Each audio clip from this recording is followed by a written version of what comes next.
Every year we put out a garden. Good ground is tilled and prepared for the planting process.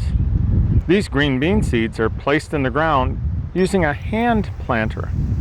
When pushed, a wheel turns and a plate picks up and drops the seeds into the ground, evenly spaced for the best growth and yield.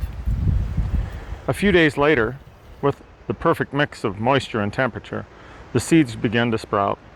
They grow quite rapidly under the right conditions, and when properly watered and fed, they lead to a tasty harvest about 7 weeks after they poke their noses out of the ground. Bean seeds are fairly large, but some seeds are small. This little seed in my hand is an azalea seed. It doesn't look like much here, but a few weeks after planting, it will spring up into a strong and healthy flower and eventually produce beautiful blossoms. A lot of things can go wrong in a garden. Poor ground, birds and animals, a lack of water, the wrong temperature, too much or too little sunlight all have an effect. Most garden seeds need extra special care. After the ground is tilled, it isn't long until the weed seeds start to grow, and these rows of beans, peas, beets, and flowers can be choked out by the faster growing and larger weeds. Jesus told a parable about a sower, someone who went out and sowed seeds, and all the problems that that person had in having those seeds be able to grow up and produce a harvest. But Jesus went a little further than having that parable represent just a simple garden. He was talking about how telling someone the truth about God and the gospel of Jesus Christ himself was a lot like sowing a seed in a garden. Here I am. I'm sowing and taking care of a simple garden here in the world, but I'm also a sower of the Word of God. I teach, I preach, I speak forth the good news about how God loved us enough to recognize our troubles, to send Jesus to pay our debt, that through faith in Him we can have forgiveness and eternal life, to say the truth about how He died on the cross for our sins and is risen from the dead, and faith in Him brings you salvation.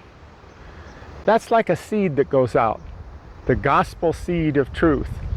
And it kind of depends on whether or not you have things in your life that are like the birds and the bunnies and the things that attack a garden, that attack that seed when it comes to you.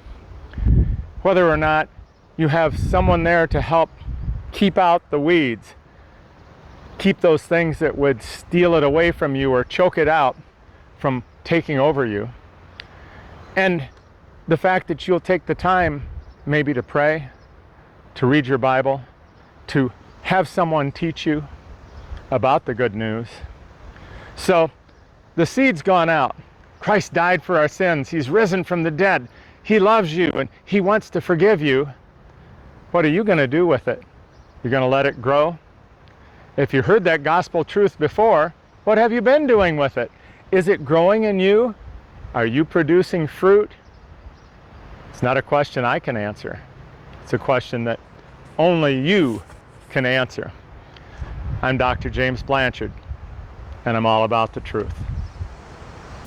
If you've never prayed and received Jesus Christ as Savior, now's the time to do it. Just pray this prayer with me, and if you believe what you're saying with your mouth, then God will hear your cry, He'll answer your prayers, He'll forgive your sins, and give you a new life. Just pray and say, Heavenly Father, thank you for Jesus. I know He died on the cross for me. I believe He came back from the dead. I pray you'd come into my life. Forgive my sins. I receive Jesus as my Savior. And I give my life to you. And thank you for saving me. In Jesus' name I pray. Amen.